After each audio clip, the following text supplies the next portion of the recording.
I'm seated in a deep plush armchair of a striking burgundy hue, located in my parents' living room. It's a house I grew up in, yet at this moment I feel like an outsider, a guest who has just arrived. My gaze falls on a silver picture frame resting on the mantelpiece. Inside, a photograph captures my college graduation. There's Grandpa Arthur with one arm draped around me, his face alight with a genuine heartfelt pride. My parents, however, stand stiffly by my side. "Would you care for more tea, Alara?" my mother asks, her voice strangely cheerful as she hovers near an old-fashioned serving cart. "No thank you," I reply, smoothing the front of my cream-colored wool dress. The outfit was a deliberate choice this morning, a quiet statement. It's understated and professional, a way of signaling that I'm no longer the child they can simply tell what to do. From his spot by the fireplace, my father clears his throat, his hand resting on the ornate mantel as if he is staking his claim to the room. He and my mother exchange a quick but meaningful glance, a familiar silent communication that I've learned to associate with impending bad news. Seated opposite me, Ronan nervously taps his fingers against his knee, fidgeting with his watch strap. His eyes keep darting toward a thick blue folder resting in the center of the mahogany coffee table between us. Despite the cool October air, a single drop of sweat beads and rolls down his temple. "Shall we begin?" my father says, not waiting for an answer. He settles into his leather chair with the self-assuredness of a judge taking a seat on the bench.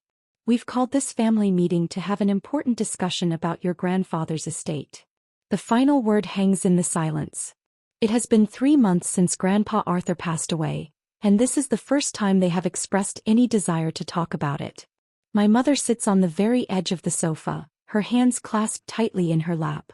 "Family has always meant everything to us, Alara," she begins, her voice taking on the practiced tone she uses for her charity speeches. "In times like these, unity and a sense of shared responsibility are vital." I can't help but notice the new, sparkling diamond tennis bracelet on her wrist. It's an interesting purchase at a time when they've claimed to be experiencing financial difficulties. "The truth is," Ronan cuts in, his voice wavering, "I'm in some serious trouble." "What kind of trouble?" I ask, my voice remaining even. He runs his hands through his hair. "I owe some people a lot of money. Gambling debts. $390,000. The amount hits me with the solid weight of a brick.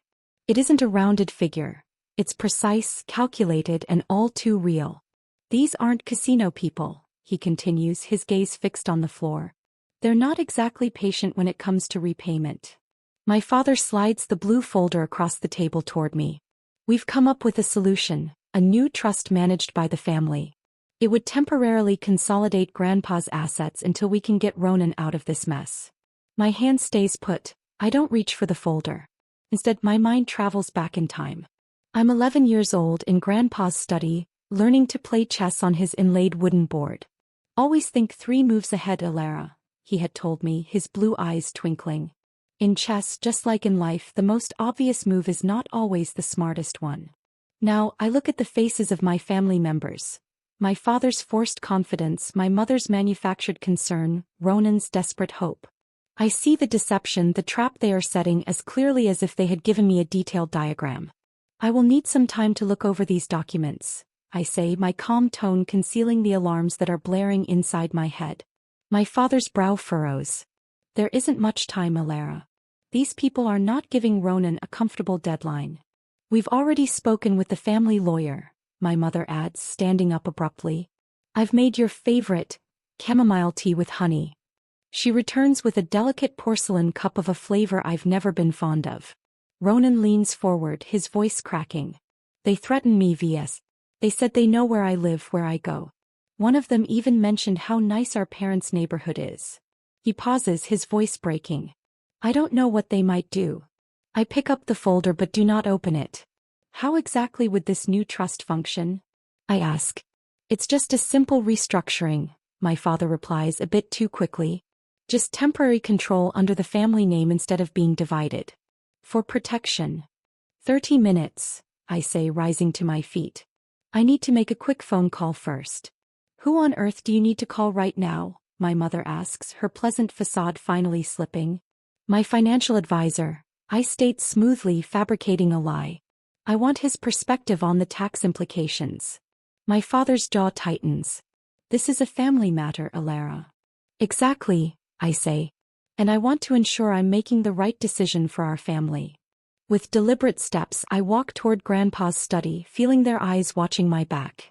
Once inside, I close the heavy oak door and lean against it, allowing myself one long, steadying breath. The study is precisely as he left it. Leather-bound books line the walls, and the faint scent of pipe tobacco still hangs in the air, even after so many months.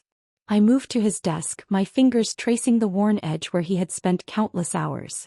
I pull out my phone and type a short text to Isabella. They're making their move. The reply arrives almost instantly. Trust is secure. Proceed as planned. A wave of calm relief washes over me. I slide my slim portfolio from beneath my arm, the one containing every document Isabella and I had prepared over the last 3 months. I touch Grandpa's chest set, a quick gesture of thanks for the foresight he taught me. I straighten my shoulders and head back to the living room, where my family waits with barely concealed impatience. They remain completely oblivious that I had been expecting this ambush since the day of the funeral. And I am already 3 moves ahead of them. 3 months before, I had been standing in the back garden of my childhood home, watching the mourners drift across the neatly kept lawn. The black dress I wore felt restrictive around my throat, despite the seamstress's assurances that the neckline was perfect. Through the study window I saw a flicker of movement. It was Ronan, hunched over my grandfather's antique desk, sliding something into his jacket pocket. There was no sign of sorrow, only a focused, purposeful determination. I slipped away from the circle of distant relatives, leaving their well-meaning platitudes about better places and lives well lived to hang in the air behind me. Inside the quiet, cool darkness of the house, I could hear voices from the kitchen. Getting access to those properties in Vermont should be easy, my father said. Arthur kept perfect records. My mother's voice dropped to a whisper. Marcus, not today. Someone might hear us. Eleanor, we need to act within 3 weeks, he insisted. While everyone still expects us to be dealing with his affairs, the lakeside cabin by itself could take care of most of our debt. I froze, my hand resting on the banister. It wasn't grief I heard, but a cold, calculating analysis, the quiet totaling of numbers while my grandfather's body was barely cold.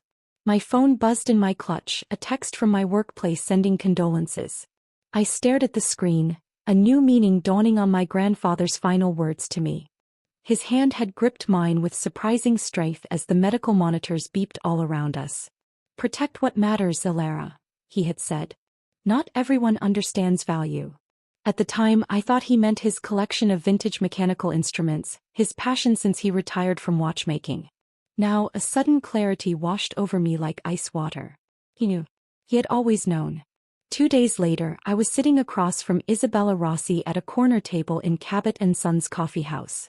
We were a good distance from my parents' social circle. Isabella's charcoal suit and direct gaze radiated competence without any of the pretense that defined my parents' legal team. So, you believe your family will try to quickly sell off your grandfather's estate? She tapped her pen against her leather portfolio. There were no flashy accessories on her, just a simple gold band on her right hand. I don't just believe it, I know it, I told her, sliding my phone across the table. The recording of my parents' kitchen conversation played softly between us. Isabella's eyebrows rose slightly, but her face remained composed. She stopped the recording. I've seen this before, she said, her voice more professional than sympathetic. Grown children who see an inheritance as an entitlement, not a stewardship. We must act immediately, I said. Over the course of a week, we created the irrevocable Arthur Greystone Legacy Trust. I signed countless documents in Isabella's downtown office, finding a strange satisfaction in the sound of my pen on the thick paper. The first thing to go into the trust was the Vermont farmhouse where Grandpa had taught me how to garden, followed by the lakeside cabin where he wrote his memoirs every summer, his investment portfolios, and the entire collection of mechanical instruments. Each item was carefully photographed and catalogued. The pocket watch, I made sure to remind Isabella. The one from 1908 made by Waltham, it needs special protection. That watch was my grandfather's most treasured possession, having been passed down for 4 generations. Its gold casing was covered in tiny scratches from decades of daily use. The inscription inside simply said, "Time reveals truth." But when I went to the safe deposit box where my grandfather kept his most valuable belongings, the watch was gone. The velvet-lined box lay empty, its shape holding nothing but a void. That same evening I found his repair journal tucked away in a desk drawer that Ronan must have missed. Grandpa had meticulously documented every timepiece he had ever worked on, including his own. He had noted the serial numbers, unique markings, and exact measurements. There are 27 pawn shops in Boston. I visited 23 of them before I found it. The shop in Dorchester smelled of dust and despair. The man behind the reinforced glass hardly looked up when I came in. "I'm looking for a pocket watch," I said. "A Waltham from around 1908. "Got a lot of watches," he replied, his eyes narrowing. I slid the page from my grandfather's journal across the counter. "This one," I said. A flicker of recognition crossed his face, and he disappeared into the back room, returning with a small box. The moment he opened it, a wave of relief washed over me. There was the familiar gold case and the tiny dent near the winding stem where my grandfather had accidentally dropped it when I was 10. "How much?" I asked, keeping my voice steady. $17.50, he said, his gaze calculating. The guy who brought it and said it was a family piece. Tall fellow, nervous hands. Designer clothes, but an empty wallet, if you know what I mean. Ronan. The description was a perfect match. I counted out the cash. Every single dollar was a physical reminder of my brother's betrayal. A betrayal not only of me but of Grandpa and of our family's legacy. The watch felt heavy in my palm, its gentle ticking a contrast to my pounding heart. I had paid $1,750 to get back what was already mine and should have never been taken from my grandfather's possession. That night I held the watch close to my chest. Its steady rhythm was a reminder of the man who had taught me that time reveals all truths, if you're patient enough to wait for them. And that sometimes you can't afford to wait at all. Now the bronze bell above the cafe door announces my arrival with a soft ring. Finn O'Connell sits alone at a corner table, his fingers nervously folding and refolding a napkin into geometric shapes. He starts to get up as he sees me, then sinks back down like a deflating balloon. "Elara," he says, his voice barely audible over the quiet jazz music. "You look so much like your mother, Eleanor, these days." I slide into the chair across from him. "Thank you for meeting me, Mr. O'Connell." "Please call me Finn," he replies. "I stopped being Mr. O'Connell the day I retired." He moves his untouched coffee cup in small circles on the table. 3 years of working for someone doesn't compare to 35 years with your grandfather. The waitress comes over and I order a black coffee. When she leaves, I place a thin manila folder on the table. "I've been going through Grandpa's financial records," I say, my voice carefully neutral, despite the questions burning inside me. "There are a few inconsistencies I was hoping you could help me with." Finn's hands stop their restless movement. "I figured this conversation would happen eventually," he says. "Did you?" I ask. "Arthur and I spoke often," he replies, his eyes settling on a point somewhere over my shoulder. He worried about what would happen to his collection after he was gone. A cup of coffee arrives and I wrap my hands around the warm mug, but I don't take a sip. The items from the mechanical collection were everything to him, I knew that. The words hung in the air between us, heavy with meaning that didn't need to be spoken. Around 3 years ago, a trio of pieces vanished from the collection. The Breguet carriage clock, a Swiss musical box, and a German astronomical clock. My fingers tapped on the folder resting on the table. According to my grandfather's insurance records, these items were listed as having been ruined by water and improper storage. Finn's shoulders slump forward. A moment passes, then another. "There wasn't any water damage, was there?" I pressed. "No," the single word dropped from his lips like a stone. "Your parents sold them." Despite having a suspicion, the confirmation hit me like a physical blow. I set the coffee down before my trembling hands could give me away. "Arthur was devastated about losing those pieces," Finn continued, his voice becoming more firm. "He loved showing them to his guests. When your parents told him they were supposedly damaged by water, he mourned those pieces for weeks. He would call me late at night, lamenting that he should have kept them at the farmhouse."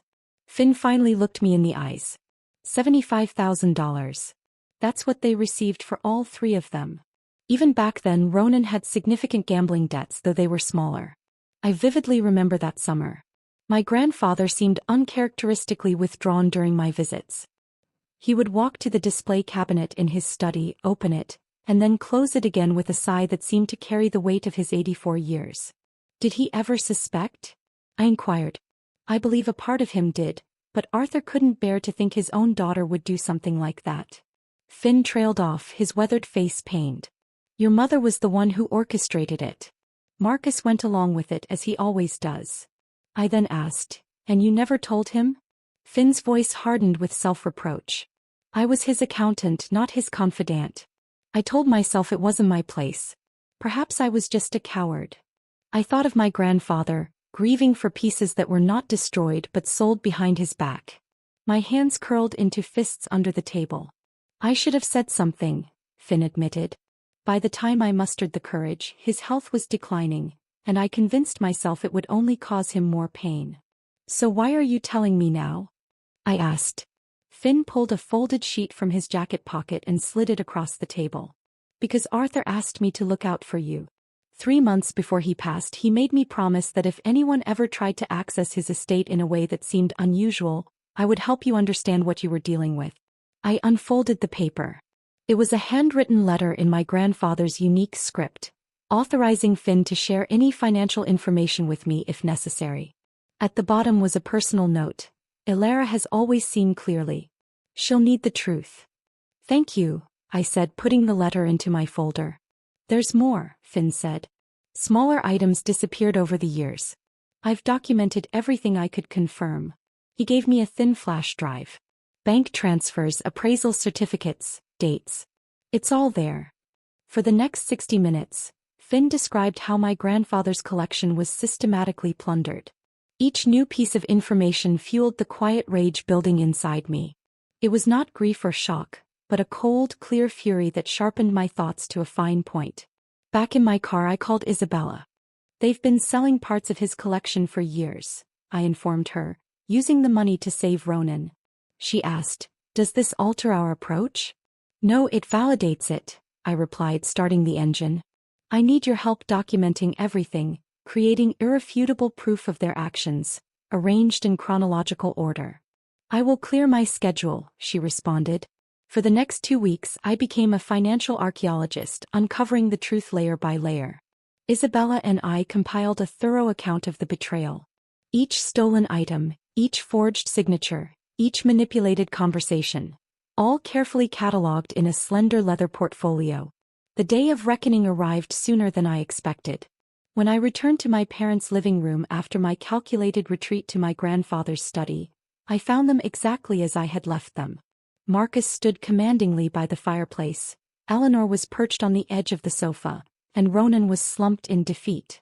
Have you reached your decision? My father asked, impatience cracking through his carefully practiced composure. I placed my leather portfolio on the coffee table beside their blue folder. Before I consider your proposal, I said, my voice as steady as a heartbeat, I have something to share. With intentional movements, I opened my portfolio and began laying out the documents one by one. Trust certificates, asset transfers, legal declarations, all of which had been executed weeks ago. What is this? Eleanor asked, leaning forward to examine the papers.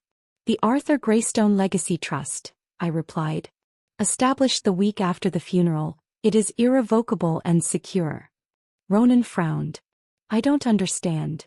It means, I said, placing the final document on the table, that the assets are already protected from you. The color drained from my father's face as he understood what had happened.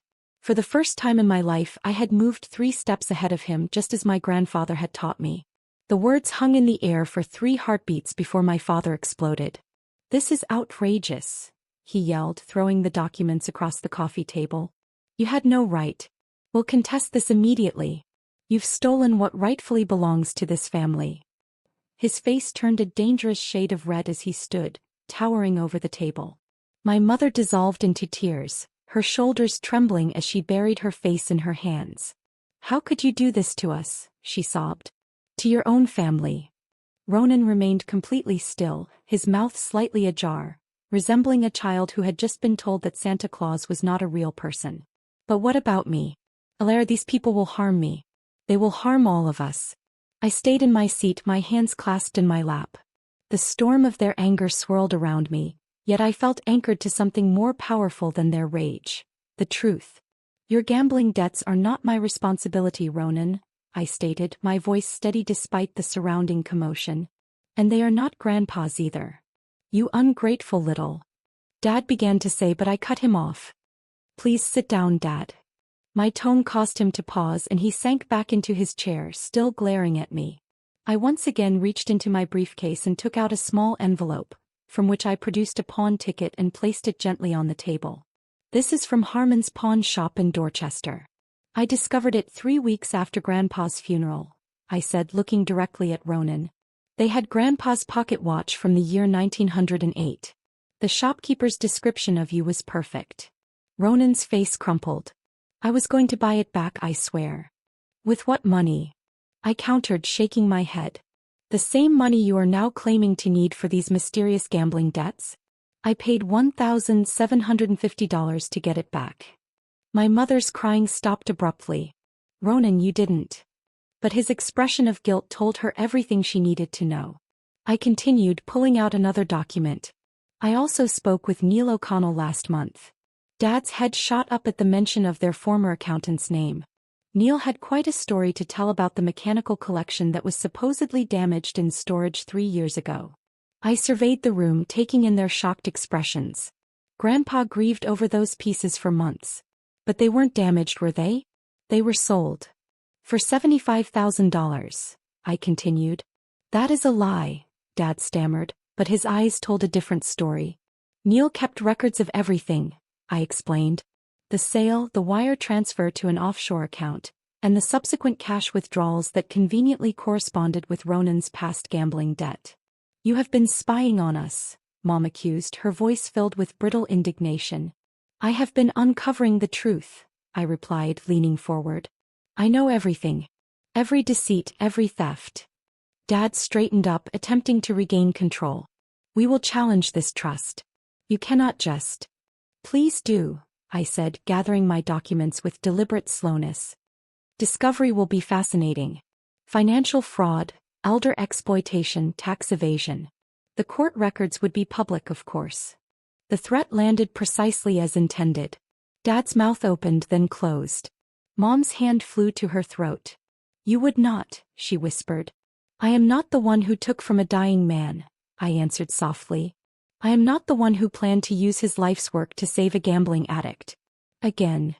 Ronan flinched as if he had been physically struck. I stood, tucking my briefcase under my arm. The room seemed smaller now, compressed by decades of falsehoods finally brought into the light. Grandpa deserved better, I said, looking at each of them in turn. He trusted you.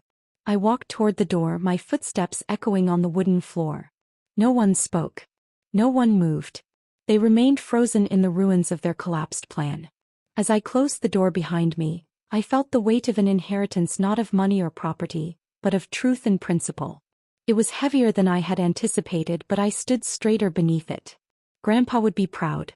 3 days later, a cream-colored business card rested on my mother's kitchen table, its embossed lettering catching the morning light. Simon Hayes, Family Law and Estate Litigation. My mother traced her finger along its edge, avoiding my gaze through the bay window where I watched from the garden path, unseen. I had not planned to visit today. The certified letter I had prepared was in my briefcase, ready for the next day's mail. But something drew me here. Perhaps intuition or simply the quiet voice of Grandpa Arthur, reminding me to verify before I trusted. My mother disappeared into the study with the cordless phone. I slipped away before she returned, the garden gate closing without a sound. They have contacted Hayes, I told Isabella that afternoon over coffee. The Boston Legal Center buzzed with activity around us, but Isabella's corner office was a sanctuary of calm, with the downtown traffic a distant hum beyond the double-paned windows. Isabella nodded, tapping her pen against her yellow legal pad. That is not a surprise.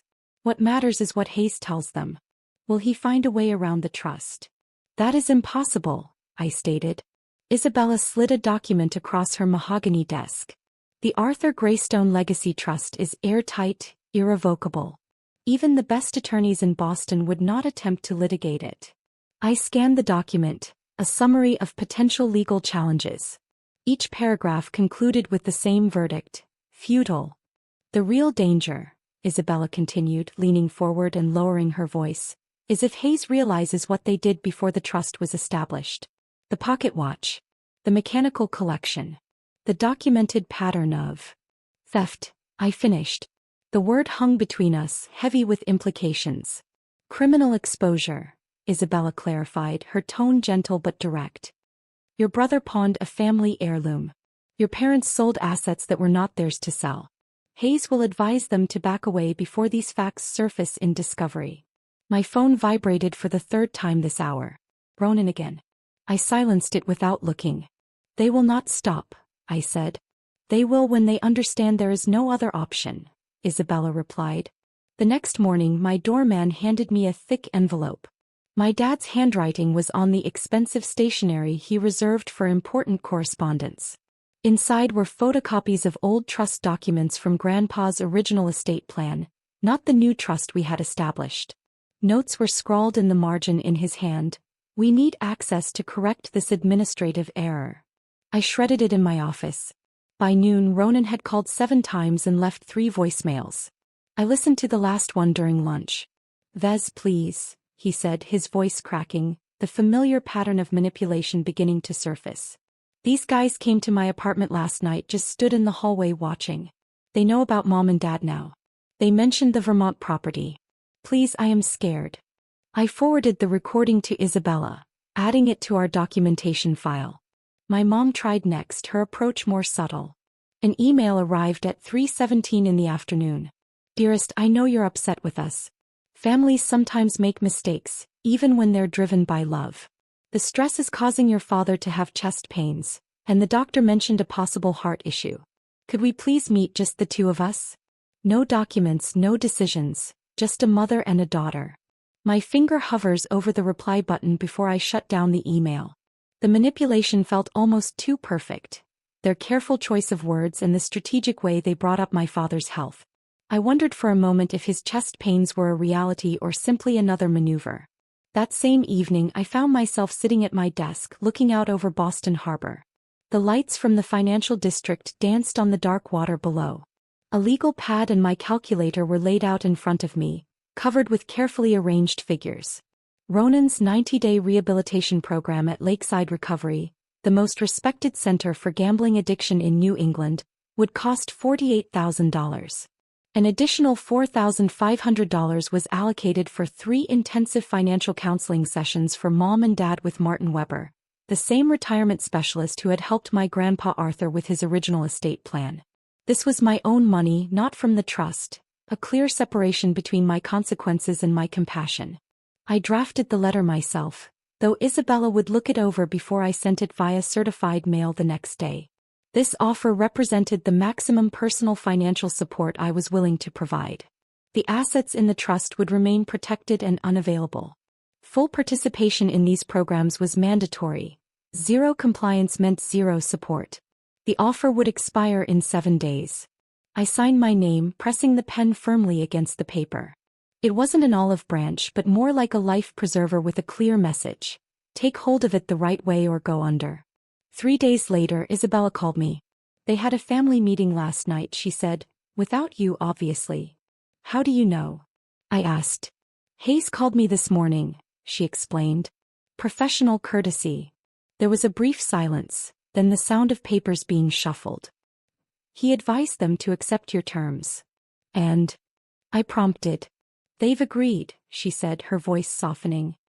He also advised them to abandon any idea of challenging the trust and explain the potential exposure they would face if they pursued litigation. I closed my eyes and pictured them around the dining room table. Dad pacing in frustration, Mom's deliberate tears, Ronan's desperate pleas. The slow dawning of the fact that they had run out of options. Is it over? I asked. The battle for the assets? Yes, she confirmed. Then with a moment of hesitation she added, the family fallout? That's just the beginning. I hung up the phone and went to my apartment's window, watching an elderly couple walk along the harbor. Their hands were joined and the woman leaned slightly against the man's shoulder. Their pace was unhurried, a rhythm synchronized after decades of walking side by side. Something in my chest tightened. Not regret but an understanding of the cost. Protection required distance and justice required boundaries. I touched the pocket watch in my cardigan, feeling its steady rhythm against my fingertips. Some legacies were worth keeping even when the price was family peace. The Boston skyline glittered beyond my office window as I slid the final quarterly report into its folder. It had been 1 year since that confrontation in my parents' living room, and the weight had finally lifted from my shoulders. The trust was secure, Grandpa's legacy was protected, and my career had taken an unexpected turn toward prominence in the industry. "Ms. Whitaker?" My assistant's voice came from the doorway. "The Arthur Greystone Legacy Grant Committee is online as well." I smiled, thanking her as I reached for the phone. The grant program, which provided funding for young watchmakers and restoration specialists, had become my most cherished professional accomplishment. It was not the front page of Investment Quarterly from the previous month, which highlighted my ethical portfolio strategies, but this small endeavor to honor what truly mattered to Grandpa. The call with the committee was brief but fulfilling. 6 new apprentices would be receiving funding this year, including a promising young woman from Vermont who reminded me of myself at 20. My phone buzzed with a text from Isabella as I packed my briefcase. "Ronan completed his final counseling session today. Counselor reports genuine progress, still sober." I paused, letting a small wave of cautious hope wash over me. The rehabilitation program was far from simple for him. It involved months of facing demons he had spent years nurturing. The night manager's position at the hotel wasn't glamorous, but it was honest work that provided structure and accountability. It was more than I had expected, to be honest. The train ride from Boston to Vermont passed in quiet contemplation. Spring had arrived early this year, painting the countryside in soft shades of green and yellow. I pressed my forehead against the cool glass of the window, watching familiar landmarks go by. Mom and Dad had settled into their condo near Hartford, downsizing from the sprawling house where appearances had meant more than the truth.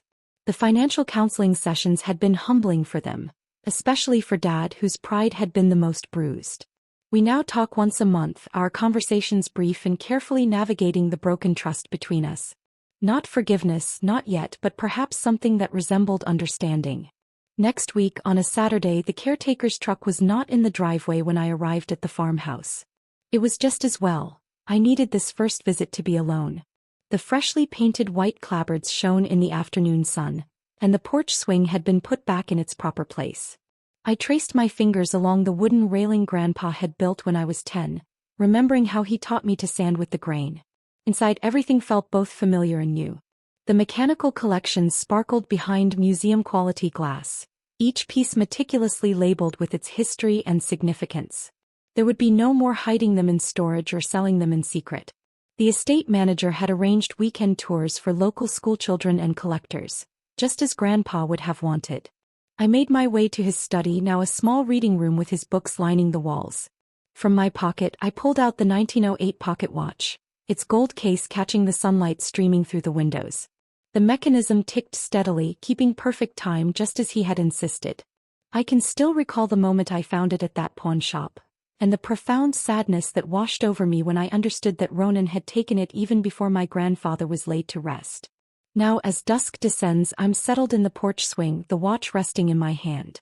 The sun is sinking behind the distant mountains, casting the sky in vivid shades of amber and rose over the undulating fields.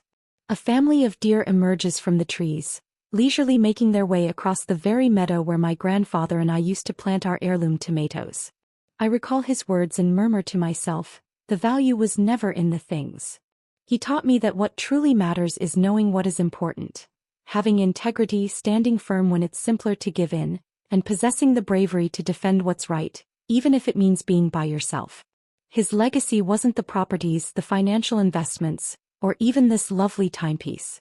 Instead, it was the moral compass he instilled within me, a compass as reliable as the watch's internal workings.